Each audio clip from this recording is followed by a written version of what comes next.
मोदी के पिथौरागढ़ दौरे की तैयारियां शुरू। अपर मुख्य सचिव ने ली सभी विभागों की बैठक। सभी विभागों को तालमेल के साथ काम करने के निर्देश। सीएम धामी ने ट्वीट कर सभी देशवासियों को दी हिंदी दिवस की हार्दिक शुभकामनाएं। कहा, हिंदी मातृभाषा नहीं अपितु भावों की अभिव्यक्ति है।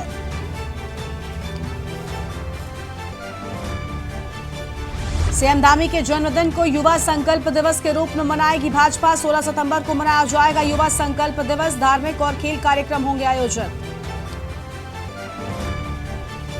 कैबिनेट मंत्री प्रेमचंद अग्रवाल ने डेंगू की रोकथाम के लिए जागरूकता अभियान चलाने के दिए निर्देश। डोर टू डोर अभियान चलाने की कही बड़ी बात।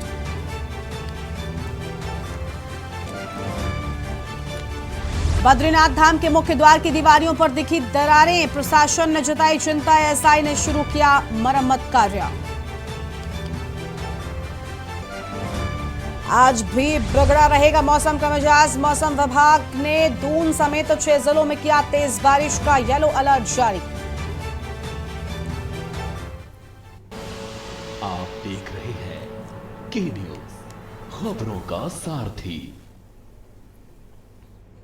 नमस्कार, आप देख रहे हैं के न्यूज इंडिया। मैं हूं आपके साथ गरिमा बाजपेयी। खबर उत्तराखंड की शुरुआत करते हैं बड़ी खबरों के साथ। उत्तराखंड बीजेपी मुख्यमंत्री पुष्कर सिंह धामी के जन्मदिन को युवा संकल्प दिवस के रूप में मनाएगी। 16 सितंबर को इसके तहत प्रदेश भर में धार्मिक और खेल कार्यक्रम आयोजित किए जाएंगे। पार्टी के प्रदेश मीडिया प्रभारी मनवीर चौहान ने कहा कि सीएम के जन्मदिन पर भजन कीर्तन, हनुमान चालीसा के साथ ही मैराथन दौड़ करवाई जाएगी और महिला कार्यकर्ता मंडल स्तर पर मंदिरों में पूजा करेंगी। उन्होंने आगे कहा कि नकल निरोधक कानून और भर्ती प्रक्रिया में पारदर्शिता का प्रदेश के युवाओं को बड़ा लाभ मिल रहा है। युवा हित में सरकार के प्रयासों का ही परिणाम है कि रोजगार सृजन में उत्तराखंड देश में दूसरे स्थान पर है।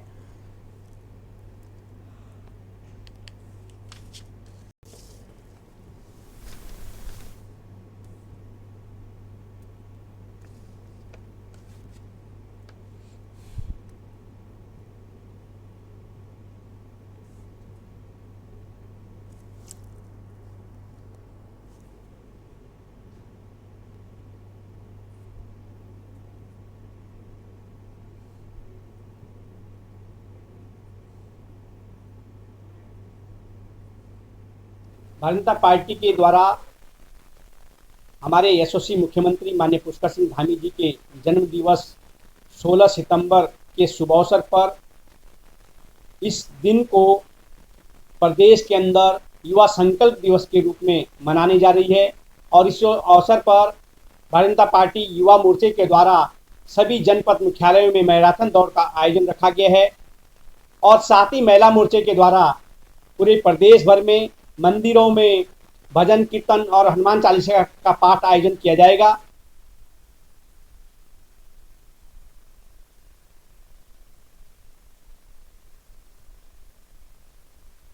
सितंबर को मनाया जाएगा युवा संकल्प दिवस। प्रदेश भर में धार्मिक और खेल कार्यक्रम आयोजित होंगे। इसी खबर पर अधिक जानकारी के लिए हमारे साथ हमारे संवाददाता अंकित काला जुड़ चुके हैं। अंकित, 16 सितंबर को युवा संकल्प दिवस के रूप में मनाया जाएगा और सीएम के जन्मदिन को लेकर तैयारियां शुरू हो चुकी हैं। अंकित, आवाज मिल रही है आपको? बिल्कुल गरिमा, देखिए मुख्यमंत्री पुष्कर सिंह धामी के जन्मदिन को उत्तराखंड भाजपा युवा संकल्प दिवस के रूप में मनाने जा रही है। इस दिन भाजपा की ओर से तमाम कार्यक्रम आयोजित किए जाएंगे। पूरे प्रदेश भर में कार्यक्रम आयोजित करने का फैसला भाजपा ने लिया है। जिस तरीके से मुख्यमंत्री ने अपने कार्यकाल में लगातार ऐसे बड़े निर्णय लिए हैं जिससे कि भाजपा का कहना है कि राज्य के प्रदेशवासियों को काफी लाभ हुआ है, चाहे फिर वो नकल विरोधी कानून हो, इसके अलावा तमाम अन्य कानून हैं जो कि मुख्यमंत्री पुष्कर सिंह धामी की सरकार ने बनाए हैं। तो इन सब चीजों को देखते हुए भाजपा के कार्यकर्ता काफी उत्साहित हैं। और मुख्यमंत्री पुष्कर सिंह धामी के जन्मदिन की बात करें हम 16 सितंबर को, तो भव्य कार्यक्रम के आयोजन किए जाएंगे। अभी इसमें कार्यक्रम के तहत सबसे पहले तो रक्तदान शिविर का आयोजन किया जाएगा जगह जगह, और कोशिश की जाएगी क्योंकि डेंगू की महामारी चल रही है और ऐसे में बहुत जरूरी है कि प्लेटलेट्स और जो रक्त की जो उपलब्धता है वो सुनिश्चित हो सके। तो इसको देखते हुए ब्लड डोनेशन कैंप का आयोजन किया जाएगा। इसके अलावा मुख्यमंत्री के नाम पर जो है दीप प्रज्वलन का कार्यक्रम किया जाएगा। 48 दीप इसमें जलाए जाएंगे। आज चूंकि मुख्यमंत्री अपने 48 वर्ष से पूरे कर चुके हैं, इसके अलावा अगर हम बात करें तो अस्पतालों में आंगनबाड़ी कार्यकर्ताओं के माध्यम से या तमाम जनप्रतिनिधि जाकर के उनको फल वितरण का कार्यक्रम करेंगे। इसके अलावा हनुमान चालीसा का कार्यक्रम है, मंदिरों में पूजा अर्चना का कार्यक्रम है। तो इस तरीके से जगह जगह गरिमा विभिन्न कार्यक्रम आयोजित किए जाएंगे। मुख्यमंत्री ऐसे पहले मुख्यमंत्री हैं जो सबसे कम उम्र में हमारे उत्तराखंड के मुख्यमंत्री बने, और लगातार अगर आप देखेंगे तो ऐसे मुख्यमंत्री हैं जो ना विवाद में रहे हैं और ना ही किसी तरीके के उनके खिलाफ कोई विरोध वाली आवाज देखने को मिलती है। तो कहीं ना कहीं भाजपा मुख्यमंत्री के जन्मदिन से काफी उत्साहित है और इस दिन को काफी ऐतिहासिक तरीके से भाजपा ने मनाने का फैसला लिया है। बिल्कुल अंकित, बने रहिएगा हमारे साथ में, हम आगे भी आपसे अपडेट लेंगे। तो सीएम का जन्मदिन युवा संकल्प दिवस के रूप में भाजपा मनाएगी, इसको लेकर तैयारियां शुरू कर दी गई हैं। ये अहम जानकारी आपको हम बता रहे हैं। 16 सितंबर के दिन यहाँ पर ये विशेष कार्यक्रम आयोजित होंगे। प्रदेश भर में तैयारियां की गई हैं।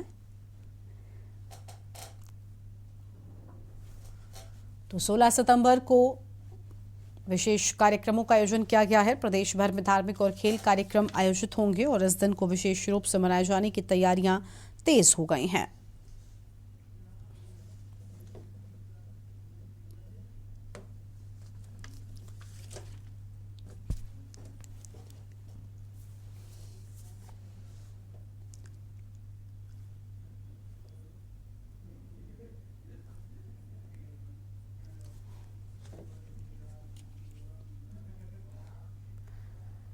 और अगली खबर आपको हम देहरादून से बताते हैं, जहां पर डेंगू के बढ़ते मामलों को देखते हुए कैबिनेट मंत्री प्रेमचंद अग्रवाल ने डेंगू की रोकथाम के लिए जागरूकता अभियान चलाने के निर्देश दे दिए हैं। उन्होंने स्वास्थ्य सचिव और राजेश कुमार से वार्ता कर फीडबैक लिया है और स्वास्थ्य महानिदेशक और सीएमओ देहरादून के साथ बैठक कर डेंगू को लेकर तेजी से जन जागरूकता अभियान चलाने के निर्देश दिए गए हैं। विधानसभा कार्यालय की बैठक लेते हुए प्रेमचंद अग्रवाल ने डेंगू की रोकथाम को लेकर स्वास्थ्य विभाग की ओर से किए जा रहे कार्यों की जानकारी ली। इस दौरान उन्होंने डेंगू के लार्वा को नष्ट करने के लिए डोर टू डोर अभियान चलाने के भी निर्देश दे दिए हैं।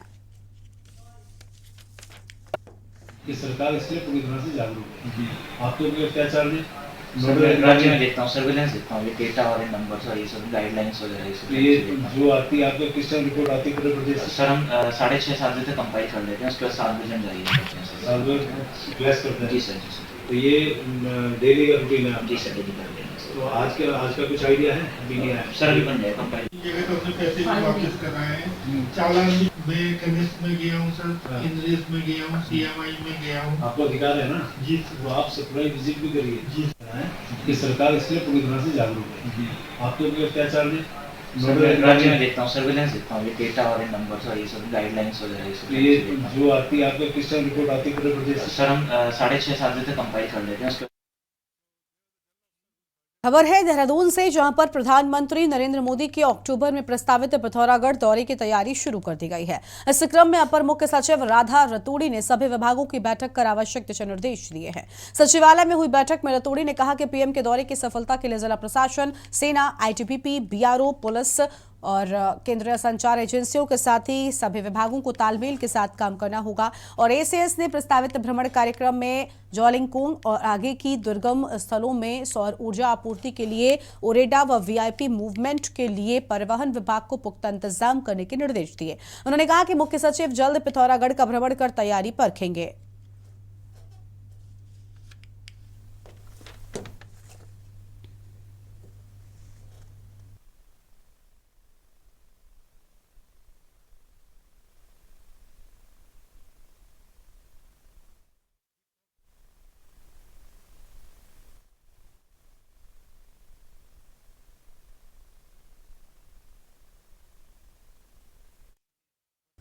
सनातन धर्म को लेकर कई राजनेताओं के द्वारा आपत्तिजनक टिप्पणी की जा रही है, जिसके बाद संत समाज काफी आक्रोशित नजर आता है। आज अखिल भारतीय अखाड़ा परिषद की आपातकालीन बैठक में संतों ने सर्वसम्मति से 3 प्रस्ताव पारित किए। सनातन धर्म के खिलाफ बयानबाजी, देवी देवताओं का अपमान और ग्रंथों में वर्णित बातों को गलत तरीके से प्रस्तुत करने को लेकर अखाड़ा परिषद की आपातकालीन बैठक बुलाई गई थी। बैठक में 7 अखाड़ों के संत मौजूद रहे।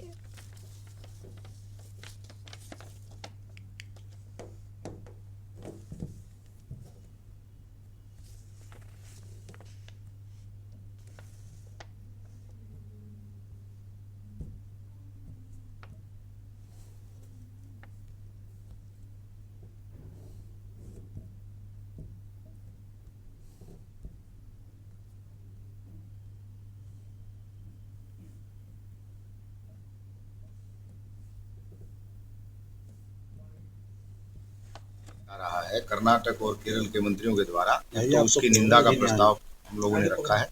दूसरा, जो स्वामीनारायण संप्रदाय के संतों के द्वारा हमारे जो इष्ट देवता है, जो हमारे यहाँ पंच पूजा में आते हैं, उनका जो अपमानजनक चित्रण किया गया हनुमान जी महाराज का, तो उसके ऊपर प्रतिबंध के लिए उनकी संप्रदाय के संतों का अखाड़ा परिषद और अखिल भारतीय संत समिति सरदर्शन साधु समाज के द्वारा बहिष्कार किया गया है। फिर भी वो कहीं कहीं उनके पाठ्यक्रम में या उनके वार्तालाप में आज भी वो विरोध में बोल रहे हैं।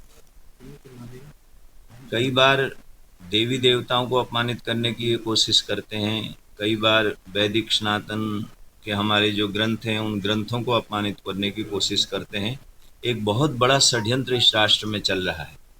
सनातन आदि है, सनातन अनंत है, सनातन अनादि है। स्वामी नारायण संप्रदाय के साधु हनुमान जी को अपमानित करने की कोशिश कर रहे हैं। दक्षिण के एक मुख्यमंत्री का पुत्र जो है सनातन को कहता है कि पॉइजन की तरह है, जहर है। जो संजीवनी है, संजीवनी को जहर कहना, इसके लिए तो एक कानून बनना चाहिए। जो भी इस तरह की कुचेष्टा करे उसको तत्काल दंडित करना चाहिए। 100 करोड़ हिंदू इसको बर्दाश्त नहीं करेगा।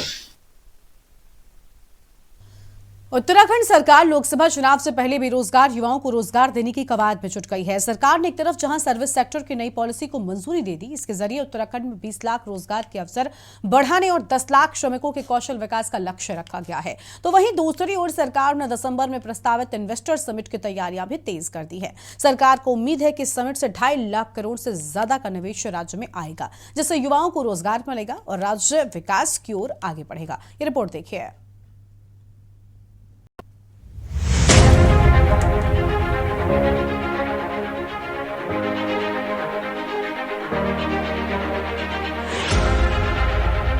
उत्तराखंड में दिसंबर माह में प्रस्तावित ग्लोबल इन्वेस्टर्स समिट में निवेशकों को आमंत्रित करने के लिए सीएम धामी लंदन जाएंगे। लंदन में 25 से 28 सितंबर तक पहला रोड शो होगा। सचिव मीनाक्षी सुंदरम, सचिव Vinay Shankar Pandey, DG industry Rohit Meena, DG सूचना बंशीधर तिवारी भी सीएम धामी के साथ लंदन जाएंगे। जानकारी के अनुसार 16 से 20 अक्टूबर तक दुबई और आबू धाबी में भी रोड शो होंगे। वहीं मुख्यमंत्री पुष्कर सिंह धामी का कहना है कि प्रस्तावित ग्लोबल इन्वेस्टर समिट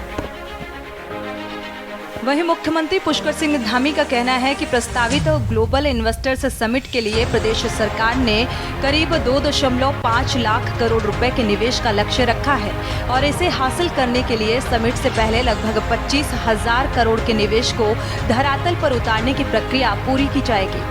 पर्वतीय क्षेत्रों में निवेश के लिए प्रोत्साहित किया जा रहा है और इससे पहाड़ों में रोजगार के साधन बढ़ने से पलायन भी रुकेगा। वहीं विपक्ष ने सरकार के विदेश दौरे पर सवाल खड़े किए हैं। अभी घटम मेजर का कार्यक्रम है, उसके क्रमशः जो कार्यक्रम लगे हुए हैं उन कार्यक्रमों को कर रहे हैं। लोगों का बहुत उत्साह और लोगों का आकर्षण उत्तराखंड की ओर बढ़ा है। निश्चित रूप से कहीं न कहीं जहाँ ये इन्वेस्टमेंट के क्षेत्र में एक उपलब्धि होगी, हमारे लिए एक अवसर भी है, वहीं रोजगार की दिशा में भी हमारे यहाँ के लिए एक बड़ा काम होगा। त्रिवेंद्र जी मुख्यमंत्री थे तो उन्होंने भी कहा था कि भारी निवेश आने वाला है, लेकिन वो भारी निवेश दिखाई नहीं दिया। अब वर्तमान सरकार भी कह रही कि भारी निवेश आना वाला है। अरे हाथ कांगन को आरसी क्या, पढ़े लिखे को फारसी क्या, जब आ जाएगा तब बात करना। अभी तो कुछ है ही नहीं, अब तो आप खाली ढोल पीटने का काम कर रहे हैं। जब आएगा तो हम स्वागत करेंगे। एक तरफ जहां सरकार ग्लोबल इन्वेस्टर्स समिट में निवेशकों को आमंत्रित करने का प्रयास कर रही है, तो दूसरी ओर सरकार लोकसभा चुनाव से पहले बेरोजगार युवाओं को रोजगार देने की कवायद में जुट गई है। सरकार ने एक तरफ जहां सर्विस सेक्टर की नई पॉलिसी को मंजूरी दी है, इसके जरिए उत्तराखंड में 20 लाख रोजगार के अवसर बढ़ाने और 10 लाख श्रमिकों के कौशल विकास का लक्ष्य रखा गया है। सेवा क्षेत्र की नीति के तहत अब स्वास्थ्य, हॉस्पिटैलिटी, वेलनेस सेंटर, शिक्षा, फिल्म व मीडिया, स्पोर्ट्स, आईटी को शामिल करते हुए पॉलिसी बनाई गई है। इसमें कुछ रियायतें देने के साथ ही 25% कैपिटल सब्सिडी भी दी जाएगी।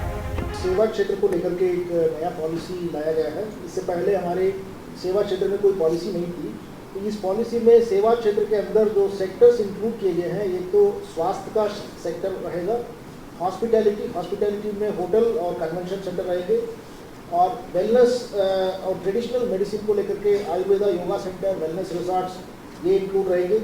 और शिक्षा इंक्लूड रहेगा। शिक्षा में स्कूल विद्यालय शिक्षा भी और कॉलेज और यूनिवर्सिटी भी, फिल्म और मीडिया ये भी उसमें इंक्लूड रहेगा, स्पोर्ट्स इंक्लूड रहेगा, IT और IT enabled services, data centre. कुल मिलाकर लोकसभा चुनाव से पहले सरकार जनता के सामने राज्य में निवेश बढ़ाकर जनता को विकास का मॉडल दिखाना चाहती है। सरकार की कोशिश है कि ज्यादा से ज्यादा निवेश राज्य में आए ताकि बेरोजगारों के हाथों को रोजगार मिल सके। धामी सरकार ने 2.5 लाख करोड़ के निवेश का लक्ष्य इस समिट से रखा है। हालांकि विपक्ष साल 2018 में हुई इन्वेस्टर समिट के बहाने इस समिट पर भी सवाल खड़े कर रहा है। देखना होगा कि क्या धामी सरकार इस समिट से 2.5 लाख करोड़ का निवेश राज्य में करा पाएगी। क्या बेरोजगारों को रोजगार दिलाने की कोशिशें कामयाब होंगी या नहीं। Uttarakhand desk report.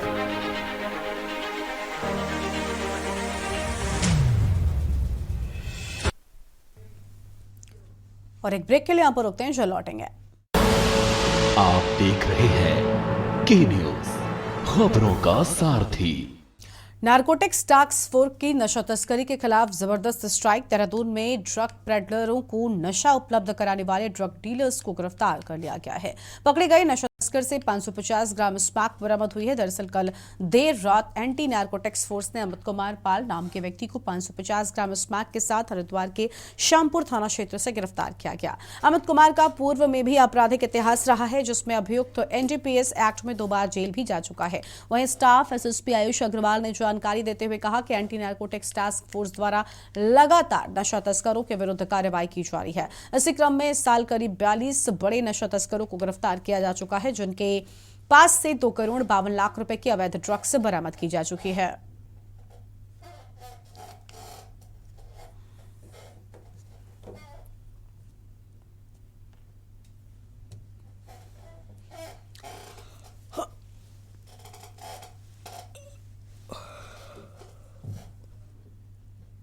मुख्यमंत्री जी द्वारा जो ड्रग्स फ्री देवभूमि अभियान चलाया जा रहा है, इसमें हमारी जो STF की ANTF टीम है, इसके द्वारा लगातार एनफोर्समेंट की कार्रवाई की जा रही है। जो भी बड़े ड्रग्स के सप्लायर हैं, उन पर फोकस कर उन पर काम करके उनको पकड़ा जा रहा है। जनवरी से अभी अगस्त तक पिछले 8 माह में 42 ड्रग्स डीलर्स को, ड्रग्स पेडलर्स को पकड़ा जा चुका है और जिनके कब्जे से भारी मात्रा में नशे की जो सामग्री है वो बरामद की गई है, जिसकी कीमत लगभग 3.25 करोड़ रुपए है। और इसी क्रम में एक बड़ी सफलता हमारी टीम को हासिल हुई है।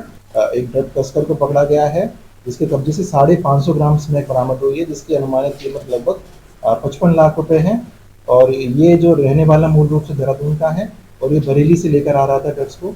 इसका पूर्व में आपराधिक इतिहास भी रहा है, 2 बार NDPS के केस में जेल भी जा चुका है और इसमें इसके पूरी बैकवर्ड लिंकेजेस पर काम किया जा रहा है। इससे पूछताछ में कुछ अहम जानकारियां सामने आई हैं कि किससे लेकर आ रहा था, आगे किसको सप्लाई करता था, तो उन सभी लोगों पर भी आगे कार्रवाई की जाए। और इस बीच एक अहम खबर आपको हम देहरादून से बताते हैं। देहरादून से इस बीच एक अहम जानकारी सामने आई है, जहां पर देहरादून में तेज बारिश की शुरुआत हुई है। तो देहरादून में तेज बरसात शुरू हुई है, तापमान में गिरावट आई है और लोगों को इस भीषण गर्मी से निजात मिली है। तो देहरादून में तेज बरसात शुरू हुई। मौसम विभाग ने आज भी बारिश की संभावना जताई है। तो मौसम विभाग की ओर से आज भी बारिश की संभावना जताई गई है। ये बड़ी जानकारी आपको हम बता रहे हैं। इस वक्त की अहम खबर आपको हम बता दें।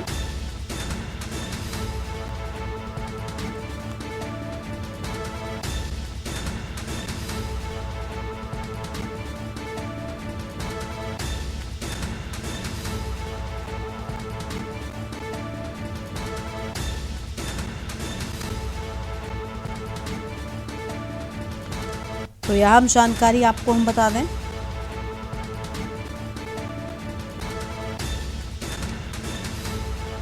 और तापमान में गिरावट आई, लोगों को राहत मिली। तो यह अहम जानकारी आपको हम बता दें। तापमान में आई गिरावट, लोगों को राहत मिली है और मौसम विभाग ने आज भी बारिश की संभावना जताई है। तो मौसम विभाग ने आज भी जताई बारिश की संभावना। आम जानकारी आपको हम बता रहे हैं। देहरादून में तेज बारिश शुरू हुई है। तो देहरादून में तेज बारिश की शुरुआत हुई। आम खबर आपको हम बता दें, तापमान में गिरावट आई है और लोगों को राहत मिली है। तापमान में आई गिरावट, लोगों को राहत मिलने की बात सामने आई है। मौसम विभाग ने आज भी बारिश की संभावना जताई है। तो मौसम विभाग की ओर से आज भी बारिश की संभावना जताई गई है। इस वक्त की आम खबर, दून समेत 6 जिलों में अलर्ट जारी कर दिया गया है। देहरादून में तेज बारिश शुरू हुई। देहरादून में तेज बरसात शुरू हो गई है। तापमान में गिरावट आई, लोगों को राहत मिली है। मौसम विभाग ने आज भी बारिश की संभावना जताई है और दून समेत 6 जिलों में येलो अलर्ट जारी कर दिया गया है। तो दून समेत 6 जिलों में येलो अलर्ट जारी किए जाने की बात सामने आई है। दून में तेज बरसात शुरू हो गई है, तो दून में तेज बारिश जारी। अहम खबर आपको हम बता रहे हैं, इस वक्त की बड़ी जानकारी आपको हम बता दें। तापमान में गिरावट आई है, लोगों को राहत मिली है।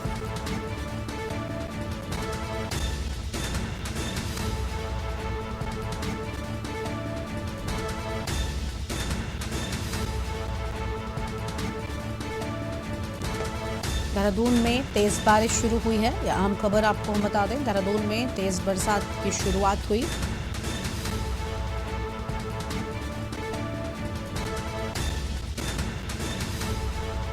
मौसम विभाग ने आज भी बारिश की संभावना जताई है।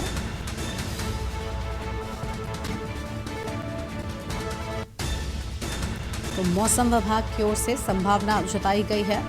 यह हम खबर आपको हम बता रहे हैं।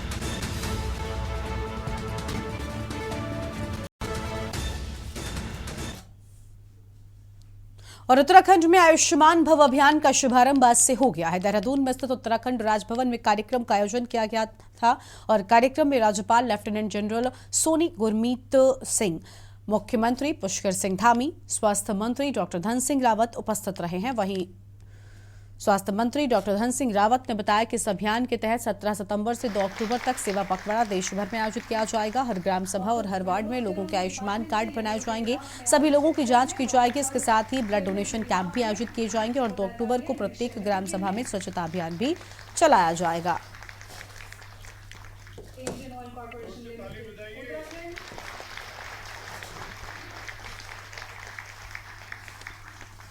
मैं अनुरोध करूंगी डिपार्टमेंट से, यदि उनके बिहाफ में आप एक्सेप्ट कर लें, डॉक्टर फारूक चेयरमैन के बिहाफ में।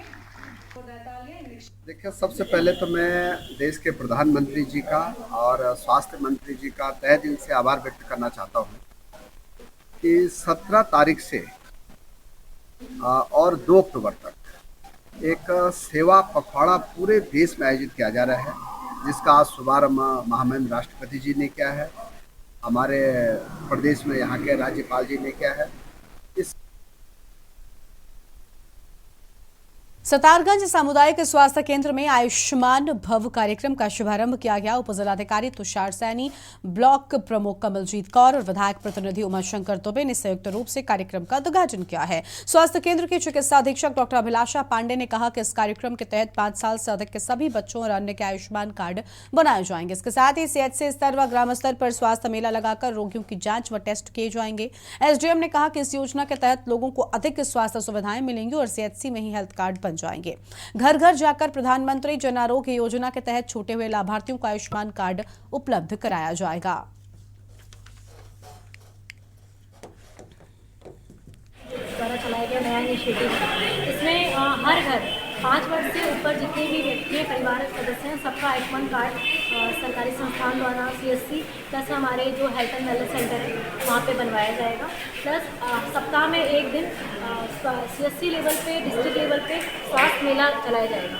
इससे सीएससी लेवल पे सप्ताह में एक दिन मेडिकल कॉलेज द्वारा या फिर जिला अस्पताल द्वारा एक स्पेशलिस्ट जैसे रेडियल ऑर्थोपेडिशियन, गायनेकोलॉजिस्ट, सर्जन्स, उनकी ओपीडी करी जाएगी, जिसमें हर व्यक्ति को स्वास्थ्य लाभ दिया जाएगा। प्लस सरकार द्वारा ही सारी दवाइयाँ प्लस सारे ब्लड टेस्ट सरकारी अस्पताल सीएससी लेवल तक कराए जाएंगे। उत्तराखंड की खबरों में आज उतना ही। आप देखते रहे के न्यूज़ इंडिया। नमस्कार।